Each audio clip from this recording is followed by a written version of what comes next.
Welcome in, everybody, to Monday Night Tailgate. I'm your host, Tyler Knaeble, at PPR Tyler on Twitter. A new guest of the show, Bradley Stalder. Bradley, what's going on? Hey, Tyler, thanks for having me on. It's great to be shifting gears here from Thursday night to Monday night. Look at us. Yeah, definitely go check out Thursday Night Tailgate. I'll be hosting it in a couple weeks, which will be fun. A new experience. You said it was a lot of sit and start questions, so really excited to kind of dive into that. Today, we're going to be diving into some takeaways, giving the people some free picks, player prop picks, positive record on this show is all coming up right after this.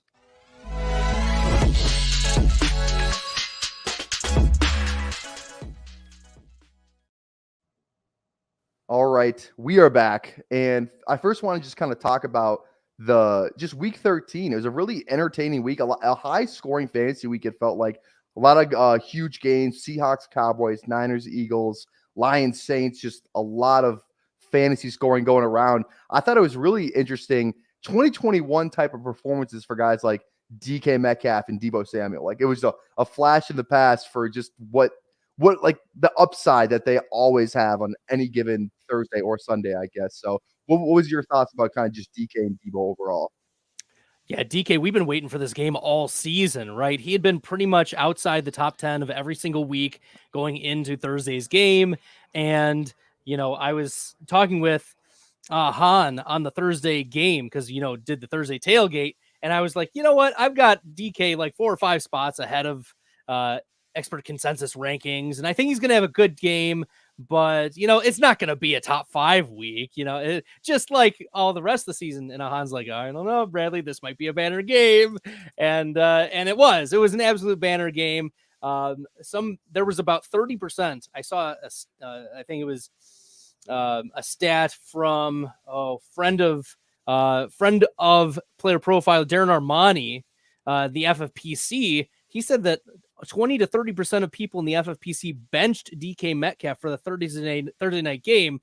So, like, man, oh man, talk about benching your studs and losing out in what could have been a playoff berth type of scenario for your fantasy team. Like, that's got to hurt.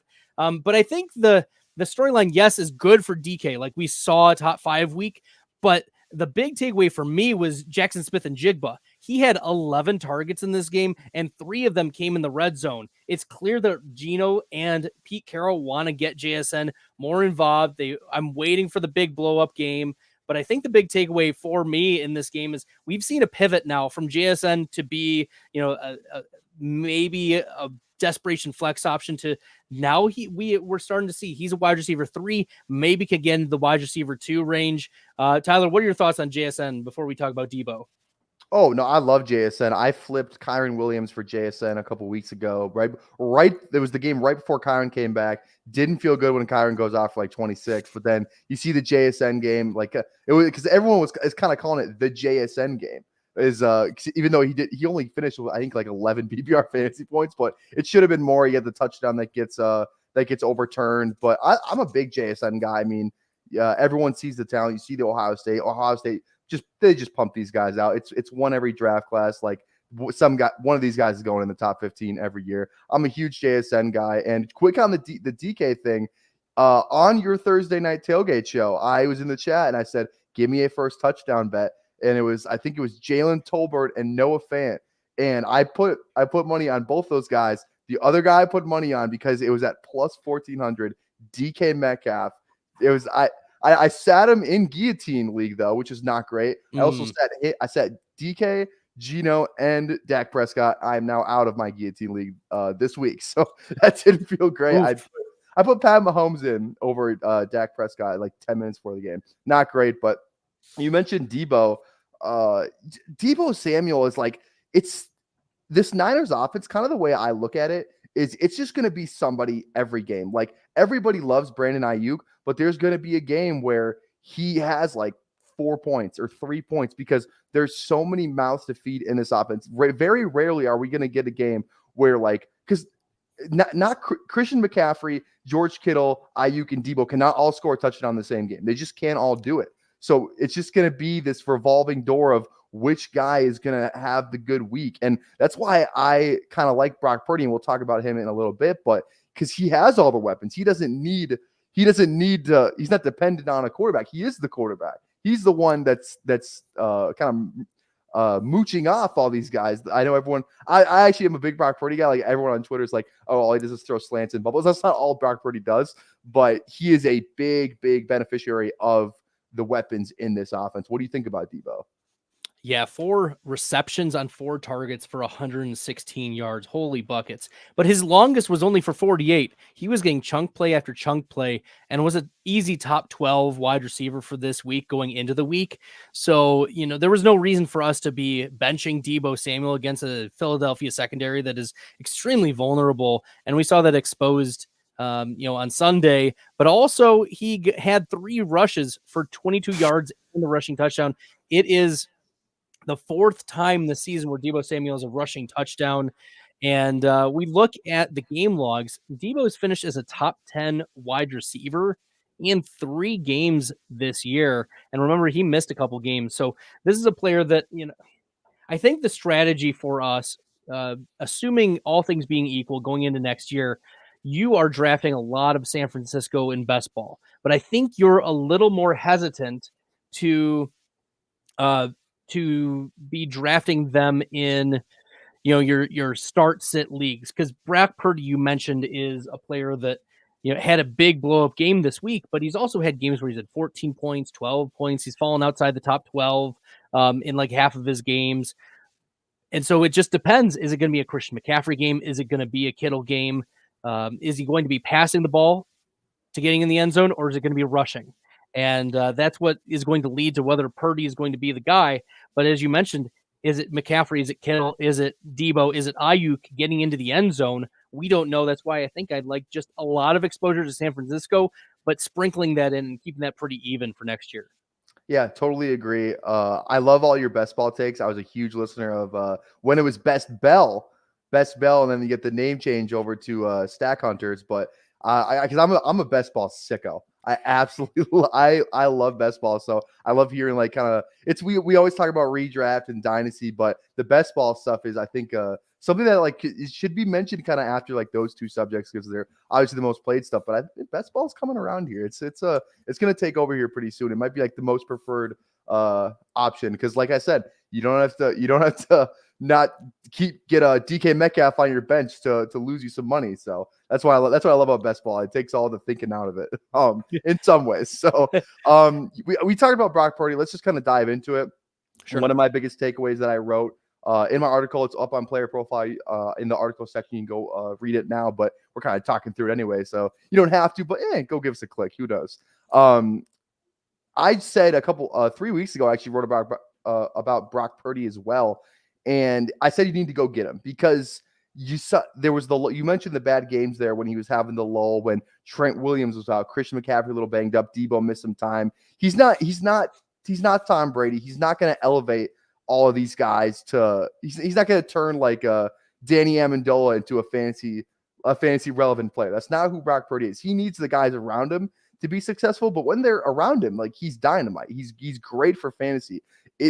Since over the past 3 weeks, he's been the QB2 in scoring in 2 of the last 3 weeks. Like that is a really good stat unless like Browning or Trevor Lawrence beats that tonight, which I highly doubt, but we'll see. You never know. But Brock Purdy is doing really good things right now. And the rest of the season, his schedule is so easy outside of one game against Baltimore. Like next week, he's at home against Seattle. They've allowed the 13th most points to quarterbacks. A defense that just got shredded by Dak on Thursday Night Football. Week 15, they're at Arizona, 9th most points to quarterbacks. Baltimore is the week 16 one where they've allowed the least. And then week 17, fantasy championship against Washington, the most points allowed to quarterbacks. And I think like if you even just take the last couple weeks since they kind of just got rid of their whole defense, it probably even looks worse than if you just took the whole season. But Brock Purdy, I think down the stretch here, if you're in a redraft league, if you're in a dynasty like a superflex league, Brock Purdy is your QB2. You have to feel great about it. And I don't know, there's not a lot of guys that I'm starting over Brock Purdy. You have to have like an elite player to have Brock Purdy on your bench. like Brock Purdy over Justin Fields rest of season. I think that's how like we can approach the matchups for Purdy. You mentioned week 17 at Washington. Washington gives up, the most fantasy points to all of the things. So if you are in a league where there is no trade deadline or the trade deadline is extended till the playoffs, like now is the time for you to be making trades for Brock Purdy and buying high on him, because as you mentioned, top two finishes over the last 3 weeks. He's got excellent matchups. Debo is healthy. Ayuk is healthy. Kittle is healthy. Christian McCaffrey is healthy. He's got full complement. And these are going to be higher scoring games. Like Seattle, we just saw go toe to toe with Dallas. Arizona is able to elevate now that they've got Kyler, and hopefully Hollywood will be healthy by that time. Michael Wilson will be healthy by that time. Baltimore, that's a game that can push San Francisco as well into a interesting game script. And we just saw Miami put up a poop ton of points week 13. So there's foot on the gas scenario for San Francisco that may be playing for a bye week 17 at Washington. So that's how, if you can get Brock Purdy, even buying high, he's worth it at this point. Yeah, and you talk about buying high, that goes right into our next player.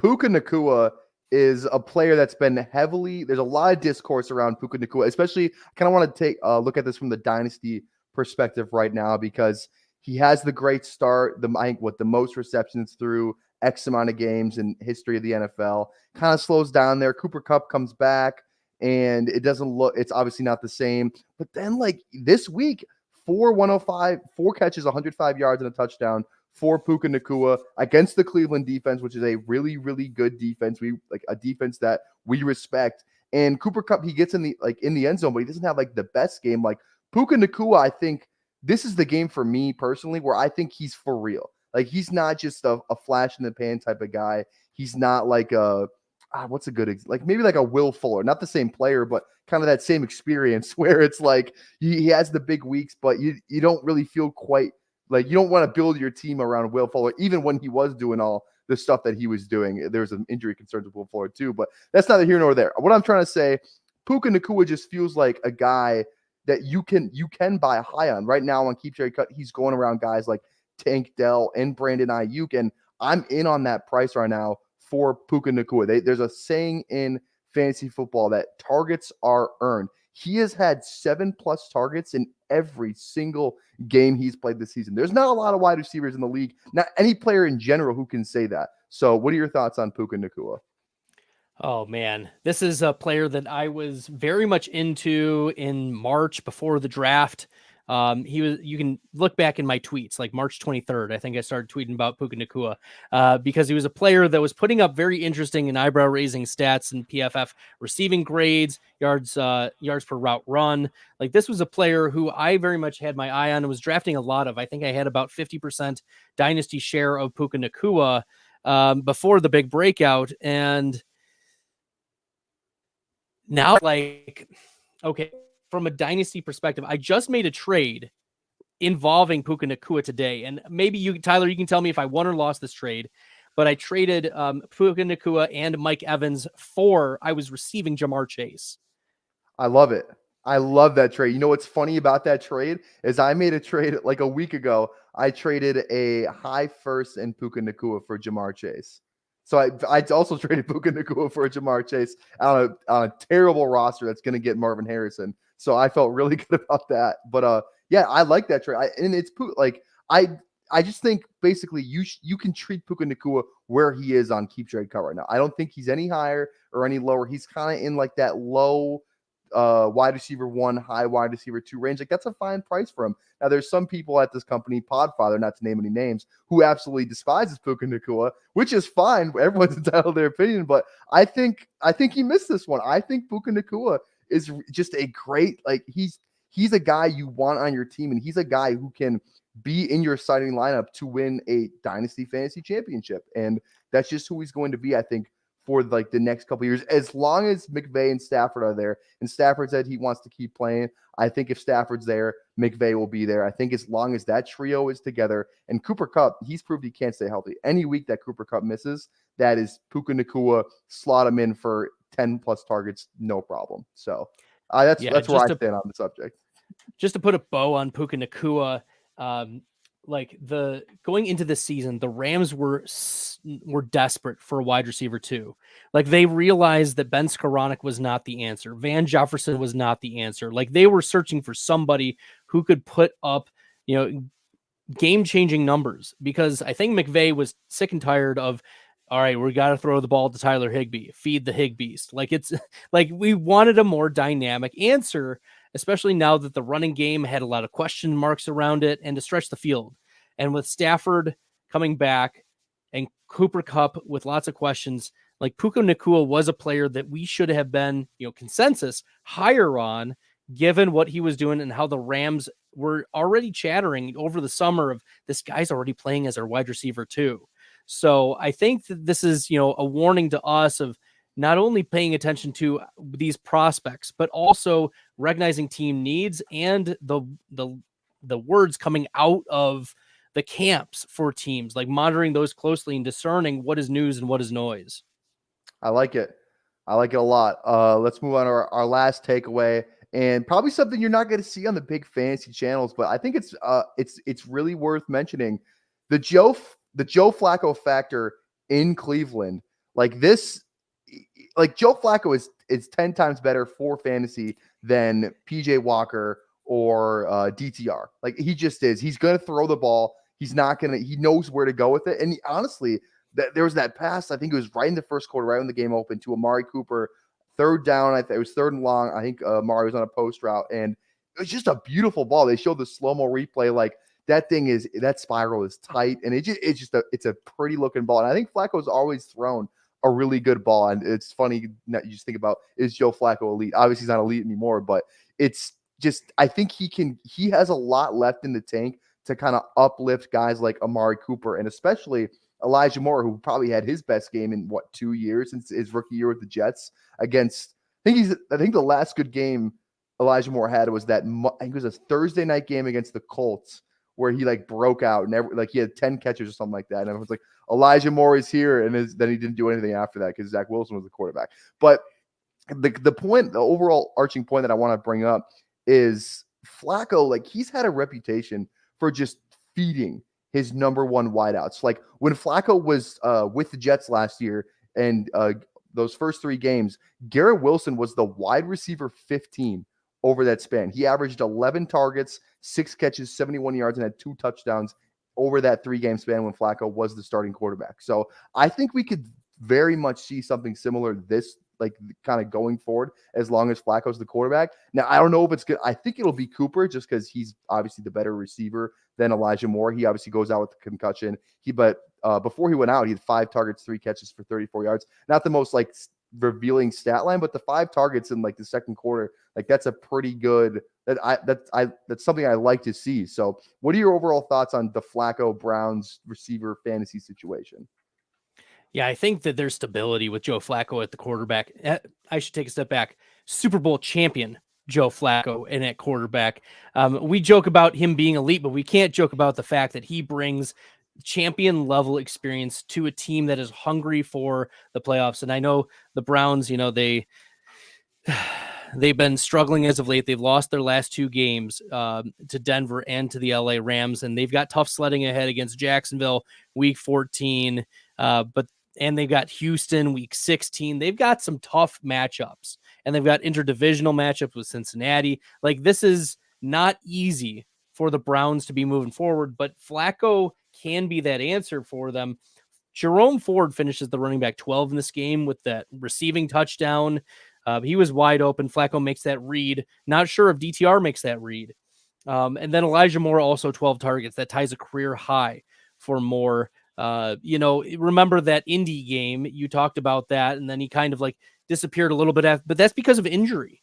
He finished as the wide receiver 1 in PPR that week against Indy, where we were wondering, is this guy going to be the answer? And we thought he was until, something happened the next year when Saleh was in the doghouse. Something was not right, requesting a trade. Everything was wrong.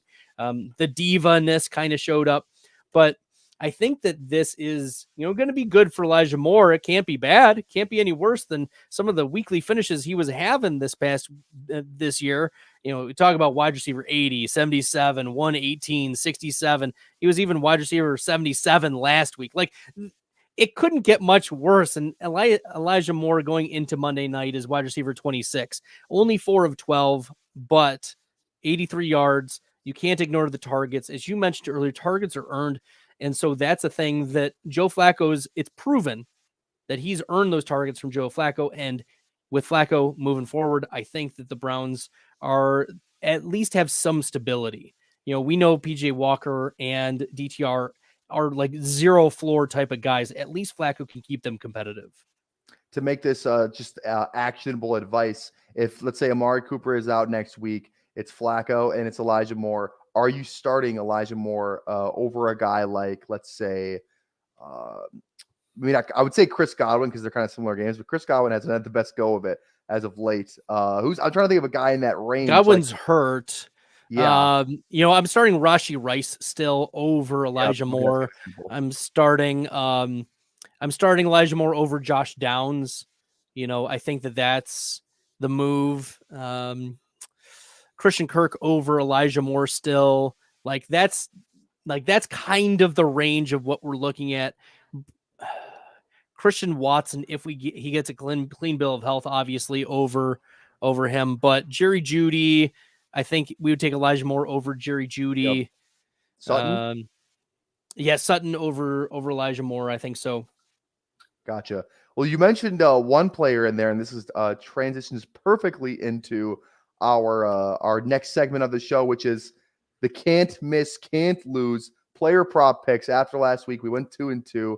A weird Vikings Bears game, just not great. The lock of the week did not hit, so that didn't feel great. But we are back, and we are ready to get back after searching for that first 4-0 week. Our record is now 20-14-3 on the season. Not a bad record at all. I'll take +6 units. That's pretty fair to me. And as always, all these picks are courtesy of Underdog. We love Underdog. I know Bradley. I know Bradley loves Underdog, and so do I. So Underdog is where I spend most of my Sunday afternoon, just refreshing the app, seeing how much money I didn't win. But anyways, that's not the mindset we're going to have on here. Let's get into the money that we're going to win tonight. And that starts off with Christian Kirk over 49.5 receiving yards. Now, you stole mine, Tyler. No, I did not. Did I really? You did. You most certainly did. That's phenomenal. That's outstanding. I love it. This is great. This is awesome. Let's go. We are both in. This is a can't lose. Yeah. This is the can't lose. I was just going to say, this is the can't lose, can't miss lock of the week. Put the house on it. This is not financial advice. Do not actually put the house on it. But that's the first pick I saw when I had my house on it for what it's worth. I know Tyler put his house on it. So, I mean, if we don't show up next week, you know what happened. Oh, yeah, you know what happened. Yeah, oh my goodness. And it's actually funny, when I was looking at this pick, is I originally put 4.5 receptions first, because I was looking at it and Ridley was at 5 and Evan Ingram was at 5. And in my head, I'm like, Christian Kirk is the guy in this of the pass catchers. Like, he's the guy here. I'm willing to pay that price at 4.5 when he is probably the 1A on this team in terms of pass catchers. So give me the 4.5. But then I looked at some other research, and I don't know. Like, then I looked at the research. The Bengals, they've allowed the 3rd least receptions to wide receivers this season. So that scared me a little bit. I was like, you know what? We'll go away from the receptions and we'll transition our way over to the yards. So 49.5 receiving yards. Trevor Lawrence is playing really good right now. I do believe that Christian Kirk is the Jags wide receiver 1. I think he had it all in one play last week against Houston. I don't remember exactly how long that play was, but it was a long pass, almost a touchdown down at the 1. So I love the Christian Kirk 49.5. Why do you have any other reasoning of why you love this pick? I mean, we're in lockstep, so it's obvious that you love it. Yeah, so we look at the game logs here, and you said 49.5. I found some places 48.5. You always want to err on the side, get every yard that you can, line shop where you can. Obviously, our friends at Underdog Fantasy, if you want to go with them, absolutely, we recommend them. But if you find other places, like go for it. We want you to be winning the money. So if you find the same prop for slightly less for the same odds, like go for it. Looking at his game logs, this is beautiful. The Christian Kirk has hit the over on 7 of his 11 games. So 63% of the time, which is beautiful. But the 63% is kind of deceiving because I put that his game log yardage into my percentile adjusted scores because he had one that was 48, one that was 49, one that was 46. And so those are pretty close. I mean, a loss is a loss, but percentile adjusted is 75% of his games. He was there. So that's a big deal when you're getting only minus 130. Like the odds just don't line up for this. And then we talk about, Christian Kirk and Calvin Ridley being the 1A and 1B, and people are fighting and throwing a tissy over. But here's the deal. The Jacksonville Jaguars love to spread the ball. They love to get the ball to Evan Ingram. They love to get the ball to Travis Etienne out of the backfield. They love to get the ball to Calvin Ridley down the field. And they love to get the ball to Christian Kirk. And so Kirk is going to be getting a lot of targets in this game. He plays primarily out of the slot.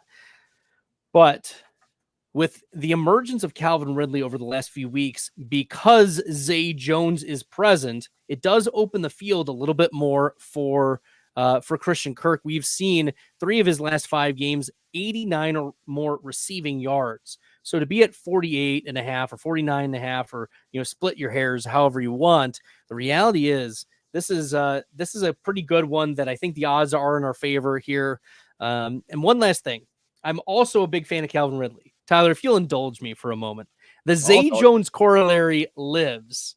People had been trying to clown me for weeks and weeks, saying that Zay Jones doesn't matter to Calvin Ridley. He most certainly does. Because if you looked at the game logs, in games where Zay Jones does not play, the wide receiver with the most wide snaps, percentage-wise, is only at about 52% for the Jags. When Zay Jones plays, it's 70%, which means that most of the time he's playing out wide alongside Calvin Ridley. So the safeties can't just cheat to one side. They can't just collapse on Ridley. They have, and that's why Kirk was like crushing with Zay Jones out, because it would collapse on Ridley down the field and it would open up Kirk. But with Zay Jones out there, the offense is completely open, and that allows everyone, including Christian Kirk, to continue to flourish. So give me Ridley, give me Kirk, give me all the Jacksonville Jaguars tonight. I love it. I love that the first pick was the one that you had, but now we have to find a 4th pick. So I'll pull it up.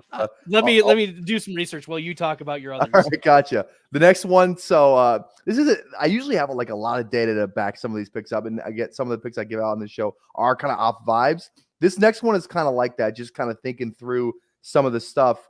It's Evan McPherson over 1.5 field goals made. I like this one because the Bengals, if they get anywhere over the 40-yard line, I don't think Browning is going to be the guy that gets them in the end zone. They're going to be kicking field goals. Zach Taylor isn't really the go for it type of guy. Like, he'll do it, but he's not like, I don't like to bet on kickers. Like, I'm never betting on the Miami kicker. Mike McDaniel will go for it on 4th and 15 if he wants to. That's just, I want to stay away from that. Same thing with kind of KC, like those Dan Campbell. Never bet on the Lions kicker because they're going to go for it in the red zone. So but Zach Taylor, he's not that kind of guy. I think he knows if this game is close, he needs the points where he can get them. So, and this didn't hit last week. They played Pittsburgh, kind of a weird whatever, but that's why I think it's going to hit. That's why I like it even more, is because it didn't hit last week. Everyone's going to look at the box score or whatever, say, oh, we're going to hit the under. No, we're going to hit the over. 1.5 field goals made. I just think, like I said, they get over the 40-yard line. It's McPherson territory, and Browning is not capable of leading this team to like 4 touchdown drives. So that's why I like this pick. What do you think? Yeah, here's the thing is I'm totally with you about the going for the 4th down. Like, Zach Taylor is not that type of guy. He's going to be, trying to, chip away at getting points, because with Browning, the reality is they're not going to be scoring a ton of touchdowns. So if they get close, the drives are probably going to stall out. You've got enough firepower with T. Higgins and Jamar Chase to be able to make drives at least move a little bit. But if we're going off of vibes, let's go McPherson over 1.5. I'm here for that. Let's go. And Cincinnati, they're not trying to win games. They're not trying to go out and win this game. They want to get a top pick so T. Higgins can walk in free agency. They get to replace him with Malik Neighbors. That's what they want to do. They just want to get a top 10 pick. So they don't want to be scoring touchdowns. It's foolishness. So that was my second pick. Third pick, going back over to the Jacksonville side of the ball. I love this pick. When I kind of looked up some of the stats, this is just you see the stats, I have to bet on it. The Bengals have allowed the second most rushing yards to quarterbacks this season. Trevor Lawrence over 13.5 rushing yards. They allow 27 rushing yards to quarterbacks per game. That's all I have. Book it. Love it. They 27 per game. I'm getting 13.5. That's all I needed to see. You don't need to convince me anymore. Pull my leg. I love this pick. I love it. Well, can I burst your bubble for a second? Did you bet the under? Did you pick Trevor Lawrence has not gone over that 3 of the last 4 games. I don't care. The bookmakers know. They know. This is so that makes me even love it more because on this program, this is what we always talk about. This is the thing I've preached until my face has become blue.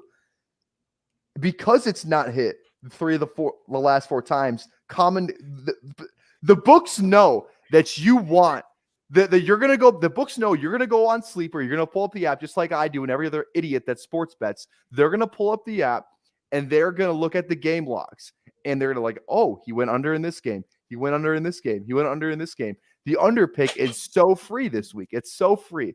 So that's why we have to hit the over. We will not be made fools on this show. We're not the sheep. We're not going to go, 3 of the last 4. I'm not going to hit. I'm going to hit the under. It's the free money. That's the bozo play. That's the lazy play. On this program, we take chances. We take chances because we're not going to let the books outsmart us. We're smarter than the books. So that's why we must hit the over. The stats are there to back it up. Maybe not the game logs, but the other stats that John from accounting isn't going to look up. Those stats are in our favor. That's why I love this pick even more. So thank you for sharing that. Thank you for bursting my bubble because now this is the co-lock of the week. It's the can't lose play of the week.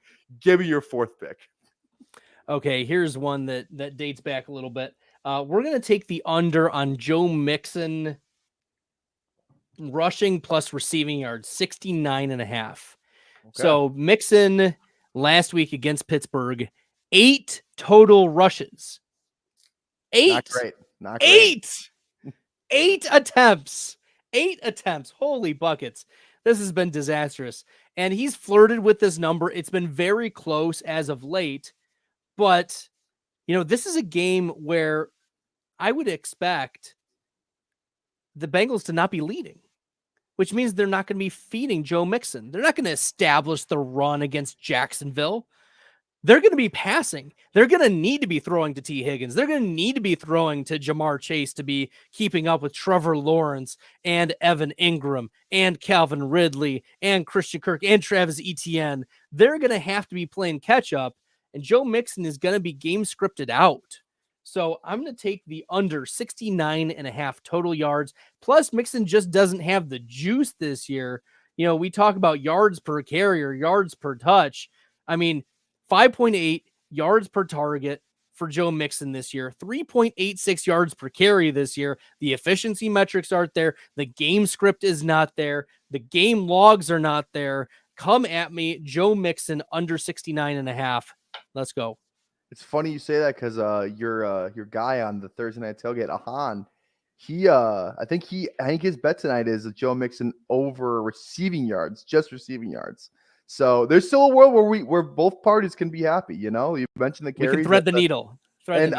Exactly. And I don't know if I don't think anyone's ever accused me of not betting on these picks that I give out on this show. But what do you say to that?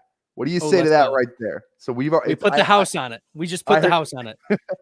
You said Joe Mixon. I immediately opened my phone. You said how high or how low? Exactly. You said Joe Mixon. I said lower. That's what it's.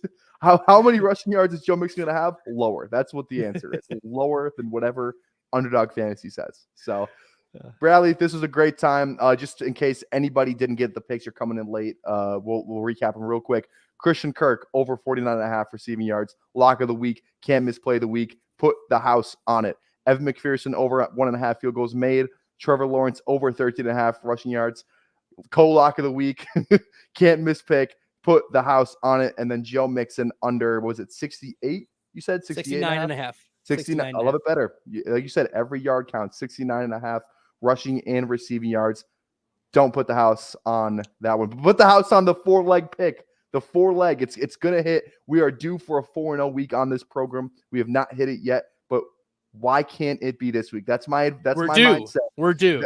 We're due. We've never been more due. We've never been so almost back. We've never been almost back than we are right now. It's a great feeling because every time I open up the app, I say to myself, why not tonight? Why not me? Why can't I be the one that wins $20K on an Underdog Battle Royale? Why can't I be the one that takes home a weekly winners first place prize? Why can't I be the one? Why can't either you or I be the ones that takes home Best Ball Mania 4? That's my mindset. I'm firing off shots. And one of these days, I don't know, it might be tomorrow. It might not be tomorrow. It might not be the next day. It might not be the next 5 years. But you know what? It's like Deion Waiters said, I'd rather go 0 for 18 than 0 for 8, because if you stop shooting, that means you lost confidence. That means you're a loser. Bradley, this was so much fun. And thanks for hopping on, man. And yeah, thanks, Tyler. What do you got to plug? Yeah, so of course, Tyler and I mentioned the Thursday Night Tailgates. That's where I hang out. Tyler's going to be hosting that in a couple weeks. It's going to be a lot of fun. Make sure you guys are tuning in. 7:30 to 8 o'clock. I ended a little bit earlier than Tyler does because I have to do the rankings. So I'm part of the Fantasy Pros X2 rankings contest. Billy Muzio and I are, we're neck and neck. I'm in the 30s. He's in the 40s overall out of about 200 rankers right now. So we are competing. Yeah, representing Player Profiler.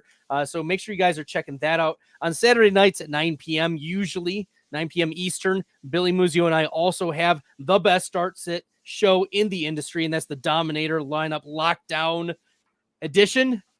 And we crush it there, so make sure you guys are checking that out. I put out an article of week-winning stats every week, so make sure you guys are checking that out on Player Profiler. And, of course, I run the news desk. So if you guys haven't seen on the news, on the Player Profiles, there's a news section. You can just click on the player, and we have got over 200 different articles since the season started of news items and fantasy analysis and spins that exist for each of these players, injury updates, depth chart shifts. Like, it is a big deal. So our writers crush it over at the news desk. So shout out to you guys.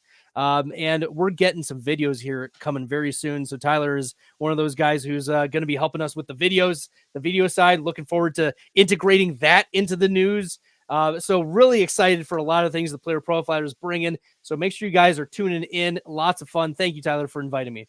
Yeah, of course. And for me, speaking of videos, go check out the Player Profiler TikTok. Just dropped one on Puka Nacua. But if you were in here, you pretty much heard everything I already said. Follow me on Twitter at PPR Tyler. We're dropping the best memes on fantasy football Twitter. So that's it. That's the show. Everyone enjoy Monday Night Football and enjoy putting the house on those 4 picks because they are going to hit. Have a good night. Hey, I want to take a moment to thank you for tuning in. It's important to me that all of our media be free. This is only possible because of you allowing a true independent sports media enterprise to thrive unlike any other in the business. So please subscribe to the All In Package to continue to make all of this possible, to ensure that all of our stats, information, data, content is available to you, especially you, the people that get the site and get the show.